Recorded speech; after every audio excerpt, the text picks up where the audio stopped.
Fala pessoal, um cristão na sociedade aqui. No vídeo de hoje iremos falar sobre animais e criaturas que Deus não criou. Mas antes do vídeo começar, se você curte vídeos sobre a Bíblia, se inscreva no canal, para nos ajudar a chegar a 1000 inscritos. E bora para o vídeo. Existem seres que não foram criados por Deus, mas sim pelo pecado. O último deles certamente o surpreenderá. Vamos explorar essas criaturas intrigantes. Começando pelos Nefilins, nos primeiros capítulos de Gênesis, encontramos uma das histórias mais fascinantes e misteriosas da Bíblia. Fala-se de uma época em que os filhos de Deus se uniram às filhas dos homens, dando origem a uma raça de gigantes conhecidos como Nefilins. Imagine seres enormes, meio humanos e meio celestiais, caminhando pela terra. A Bíblia os descreve como homens de renome, guerreiros lendários cuja fama se espalhou por toda parte. Mas quem eram realmente esses Nefilins? Alguns estudiosos acreditam que os filhos de Deus eram anjos caídos, seguidores de Satanás, que abandonaram sua posição no céu para se unir a mulheres humanas. Outros pensam que eram descendentes de Sete, o filho justo de Adão, que se corromperam ao se casar com as descendentes de Caim. Independentemente da interpretação, uma coisa é certa: os Nefilins não faziam parte do plano original de Deus. Eles eram o resultado direto da rebelião e da desobediência às leis divinas. Sua mera existência era uma afronta à ordem natural estabelecida pelo Criador. O surgimento dos Nefilins foi um dos fatores que levaram Deus a enviar o dilúvio, numa tentativa de purificar a terra dessa corrupção. Mas será que todos os Nefilins foram destruídos? Algumas passagens bíblicas sugerem que eles ou seus descendentes ainda existiam após o dilúvio. Esse é um mistério que continua a intrigar estudiosos da Bíblia até os dias de hoje. A história dos Nefilins nos lembra que, quando nos afastamos do plano de Deus, as consequências podem ser catastróficas. Ela também nos alerta sobre o perigo de misturar o divino com o humanos de maneiras que Deus não aprova. As lições que podemos tirar desse episódio são relevantes até hoje, em um mundo onde frequentemente tentamos brincar de Deus com a ciência e a tecnologia. A queda de Lúcifer, o nascimento do adversário antes que houvesse pecado na terra, houve pecado no céu. A história de Lúcifer, o mais belo e sábio dos anjos de Deus, é um dos relatos mais fascinantes e trágicos encontrados nas Escrituras. O profeta Ezequiel nos dá uma descrição deslumbrante desse ser celestial. Lúcifer era perfeito em beleza, cheio de sabedoria, coberto de pedras preciosas. Ele era o querubim ungido, ocupando uma posição de honra diante do trono de Deus. Mas algo deu terrivelmente errado. O orgulho, essa emoção traiçoeira, encontrou uma brecha no coração de Lúcifer. Ele começou a se ver não como uma criatura, mas como alguém digno de ser igual ao próprio Criador. O profeta Isaías revela os pensamentos arrogantes de Lúcifer: subirei aos céus, serei semelhante ao Altíssimo. Esse foi o primeiro pecado de toda a criação, e não foi cometido por um ser humano, mas por um anjo. E não foi um pecado qualquer, mas o pecado do orgulho, que mais tarde se revelaria como a raiz de todos os outros males. A queda de Lúcifer foi catastrófica. Jesus, relembrando esse evento, disse: eu vi Satanás cair do céu como um relâmpago. Em um instante, o mais belo dos anjos se transformou no mais terrível dos demônios. Lúcifer, cujo nome significa portador da luz, tornou-se Satanás, o adversário. Essa história nos ensina várias lições importantes. Primeiro, que nenhuma criatura, por mais exaltada que seja, está acima da tentação. Segundo, que o orgulho é um pecado particularmente perigoso, capaz de corromper até mesmo os seres mais perfeitos. E terceiro, que a rebelião contra Deus sempre leva à queda. A história de Lúcifer mostra como o pecado pode distorcer e perverter aquilo que originalmente era bom e belo. Todas as qualidades que faziam de Lúcifer um ser maravilhoso, sua inteligência, sua beleza, seu poder, foram corrompidas e transformadas em ferramentas para o mal. A origem dos demônios, anjos que escolheram as trevas. A queda de Lúcifer não foi um evento isolado. Quando ele se rebelou contra Deus, arrastou consigo 1/3 dos anjos do céu. Esses seres celestiais, que outrora adoravam diante do trono de Deus, tornaram-se os demônios, espíritos malignos que até hoje atormentam a humanidade.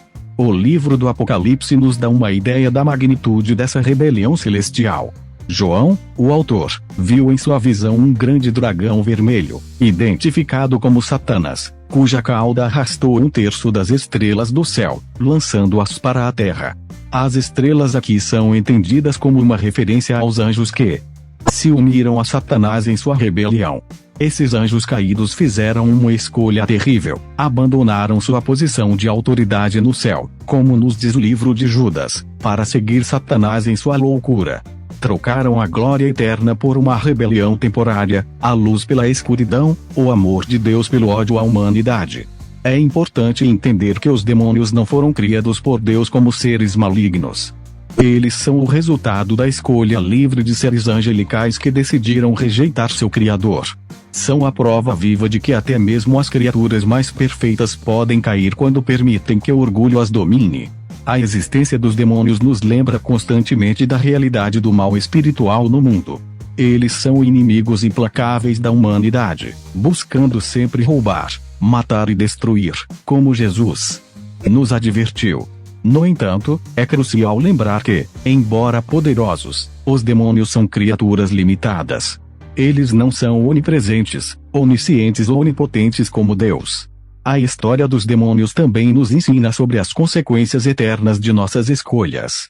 Esses seres, que uma vez desfrutaram da presença de Deus, agora estão eternamente separados dele, sem possibilidade de redenção.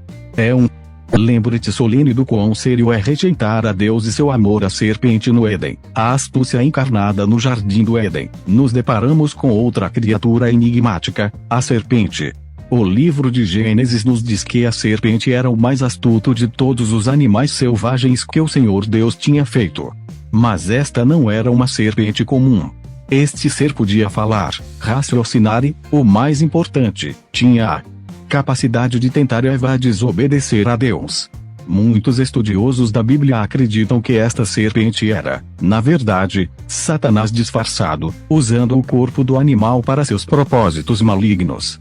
A astúcia da serpente se manifestou em sua habilidade de distorcer sutilmente as palavras de Deus e plantar dúvidas no coração de Eva.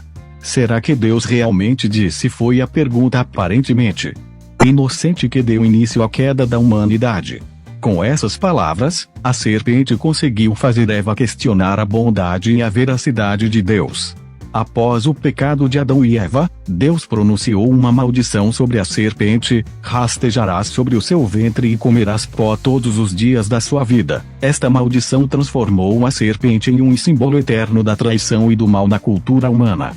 A serpente do Éden, portanto, não era uma simples criatura de Deus, mas um instrumento do mal, uma manifestação física da presença de Satanás no mundo perfeito que Deus havia criado.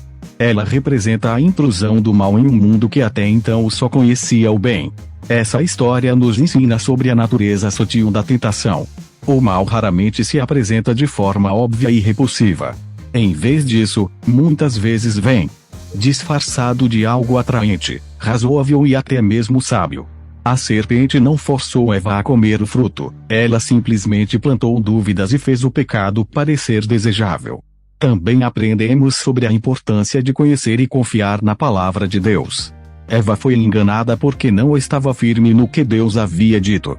Isso nos lembra da importância de estudar e memorizar as Escrituras, para que possamos reconhecer e resistir às mentiras do inimigo ao nascimento do pecado, uma força destrutiva ao pecado, em si, embora não seja uma criatura física, pode ser visto como uma entidade que Deus não criou, mas que surgiu como resultado da desobediência de suas criaturas. É uma força destrutiva que alterou fundamentalmente a natureza do universo criado por Deus. O apóstolo Paulo, em sua carta aos Romanos, descreve como o pecado entrou no mundo, pelo pecado entrou no mundo por um homem, e pelo pecado veio a morte. E assim a morte se espalhou por todos os homens, porque todos pecaram. Podemos pensar no pecado como um vírus espiritual que infectou toda a criação. Ele distorce, corrompe e destrói tudo que toca. O pecado não era parte do plano original de Deus, mas uma consequência trágica. da liberdade de escolha que ele deu às suas criaturas. O pecado deu origem a uma série de males que Deus nunca pretendeu para sua criação: dor, sofrimento, doença, morte. Ele criou barreiras entre o homem e Deus, entre o homem e seus semelhantes, e entre o homem e a natureza. O mundo harmonioso e perfeito que Deus criou foi fraturado pela entrada do pecado. Uma das consequências mais devastadoras do pecado é a separação que ele causa entre nós e Deus. Isaías descreve isso: mas as suas maldades separaram vocês do seu Deus, os seus pecados esconderam de vocês o rosto dele, e por isso ele não os ouvirá. O pecado também distorceu nossa natureza, inclinando-nos para o mal, como Paulo lamenta: pois não faço o bem que desejo, mas o mal que não quero, esse eu faço. Esta é a luta interna que todos experimentamos como resultado do pecado. Compreender a natureza e as consequências do pecado é crucial para entender nossa necessidade de um Salvador. É somente reconhecendo a gravidade do pecado que podemos apreciar plenamente a grandeza da graça de Deus em Cristo Jesus. A morte, a última inimiga, a morte, talvez a mais temida de todas as consequências do pecado, não fazia parte do design original de Deus para a criação. O apóstolo Paulo a chama de o último inimigo a ser destruído em sua primeira carta aos Coríntios. Quando Deus criou Adão e Eva, ele os colocou no jardim do Éden com acesso à árvore da vida. A intenção divina era que eles vivessem eternamente em comunhão com ele. A morte só entrou no mundo como resultado direto do pecado, quando Adão e Eva desobedeceram a Deus e comeram do fruto proibido. É maiúsculo com acento agudo. Importante entender que a morte, na perspectiva bíblica, é mais do que apenas o cessar das funções biológicas. A morte física é apenas um aspecto dessa terrível realidade. A Bíblia também fala de uma segunda morte, mencionada no livro do Apocalipse, que é a separação eterna de Deus. Esta é a verdadeira tragédia do pecado: ele nos separa da fonte da vida. A morte transformou radicalmente a experiência humana. Ela introduziu o medo, a tristeza e o luto no mundo. A certeza da morte coloca um peso sobre cada vida humana, influenciando nossas decisões, relacionamentos e a maneira como vemos o mundo. No entanto, a mensagem central do Evangelho é que Cristo veio para derrotar a morte. Jesus disse: eu sou a ressurreição e a vida. Aquele que crê em mim, ainda que morra, viverá. Através de sua morte e ressurreição, Jesus quebrou o poder da morte e abriu o caminho para a vida eterna. A vitória final sobre a morte ainda está por vir. O livro do Apocalipse nos dá uma visão gloriosa do futuro: ele enxugará dos seus olhos toda lágrima. Não haverá mais morte, nem tristeza, nem choro, nem dor, pois a antiga ordem já passou. Compreender a natureza da morte como uma intrusa na criação de Deus nos ajuda a valorizar mais plenamente a vida e a esperança que temos em Cristo. Também nos motiva a compartilhar as boas novas do Evangelho com aqueles que ainda vivem sob o medo da morte. O ego humano, o trono usurpado. O ego, aquela parte de nós que busca se colocar no centro de tudo, também pode ser visto como algo que Deus não criou diretamente, mas que surgiu como resultado do pecado. É uma distorção da identidade e do propósito que Deus originalmente nos deu. Quando Adão e Eva comeram do fruto proibido, seus olhos se abriram, e eles se tornaram como Deus, conhecendo o bem e o mal. Este conhecimento trouxe consigo uma consciência exagerada do eu, um desejo de autonomia em relação a Deus. De repente, em vez de encontrar sua identidade em relação a Deus, o homem começou a buscar sua própria glória e satisfação. O ego humano inflado tornou-se a raiz de muitos pecados, levando-nos a confiar em nossas próprias forças em vez de depender de Deus. O apóstolo Paulo adverte contra os perigos do ego em sua carta aos Filipenses: nada façam por ambição egoísta ou por vaidade, mas humildemente considerem os outros superiores a si mesmos. Cada um cuide não somente dos seus interesses, mas também dos interesses dos outros. O ego distorcido nos leva a buscar nossa própria glória em vez da glória de Deus. Ele nos faz competir com os outros em vez de servir, nos faz julgar em vez de amar. Em essência, o ego inflado tenta usurpar o lugar que pertence somente a Deus em nossas vidas. Jesus ensinou que o caminho para a verdadeira realização é paradoxal: quem quiser salvar a sua vida, perde-la, mas quem perder a sua vida por minha causa, achá-la. Esta é uma chamada para morrer para o ego e viver para Deus. A luta contra o ego é uma batalha constante na vida cristã.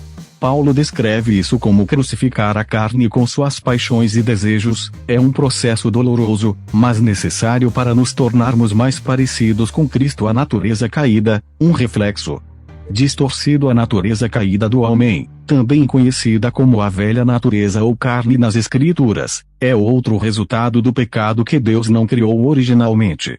É uma distorção da imagem de Deus em nós, um reflexo borrado do que deveríamos ser.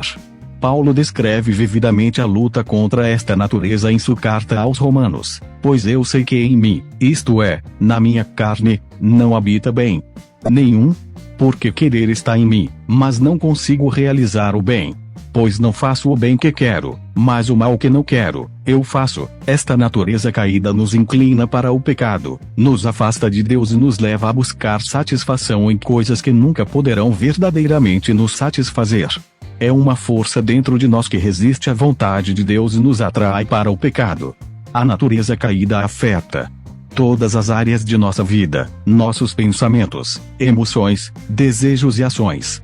Ela distorce nossa visão de nós mesmos e dos outros, nos faz ver Deus como um tirano em vez de um pai amoroso, nos faz superestimar nossa própria bondade e subestimar nosso pecado.